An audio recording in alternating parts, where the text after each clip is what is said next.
Hello friends, welcome to AD property. Friends, మన ఖైరతాబాద్ లొకేషన్లో మంచి కమర్షియల్ రోడ్కి కనెక్టెడ్గా ఒక బ్రాండ్ న్యూగా కన్స్ట్రక్షన్ చేసిన కమర్షియల్ బిల్డింగ్ ప్రాపర్టీ అనేది సేల్కి వచ్చిందండి. మీరు ఇప్పుడు వీడియోలో చూస్తున్న ప్రాపర్టీయే మనకు సేల్కి అవైలబుల్ ఉంది. దీని యొక్క ప్లాట్ ఏరియా వచ్చేసి మనకు 563 స్క్వేర్ యార్డ్స్ అండి. G+4 floors construction. జిహెచ్ఎంసీ అప్రూవల్తో కన్స్ట్రక్షన్ చేశారు. ఈచ్ ఫ్లోర్కి 2450 square feet 2 BHK north facing main entrance ఉన్న పోర్షన్ అనేది కన్స్ట్రక్షన్ చేశారండి. గ్రౌండ్ లెవెల్లో 8 కార్ పార్కింగ్ స్పేస్ అవైలబుల్ ఉంది. ప్లస్ మనకు మెయిన్ రోడ్ ఫేసింగ్లో ఒక 5 కార్ పార్కింగ్ స్పేస్ అనేది సఫిషియెంట్గా సరిపోయేటట్టు ప్రొవైడ్ చేశారు. ఖైరతాబాద్ మెట్రో స్టేషన్ నుంచి జస్ట్ 500 మీటర్స్ డిస్టెన్స్లోనే మనకి ప్రాపర్టీ లొకేట్ అయ్యి ఉందండి. మెయిన్ మెట్రో పిల్లర్ నుంచి 100 మీటర్స్ డిస్టెన్స్లోనే లొకేట్ అయ్యి ఉంది.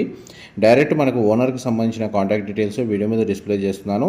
ప్రాపర్టీ నుంచి మనకు రూట్ మ్యాప్ వైజ్గా మనకు మెట్రో స్టేషన్ డిస్టెన్స్ అనేది మీకు ఇప్పుడు వీడియోలో కవర్ చేస్తున్నానండి. మా ప్రాపర్టీ ఇన్ఫర్మేషన్ నచ్చినట్టయితే ఒక లైక్ ద్వారా సపోర్ట్ తెలియజేయండి. అండ్ రెగ్యులర్ అప్డేట్స్ కోసం ఛానల్ని సబ్స్క్రైబ్ చేసుకోండి. Thank you so much.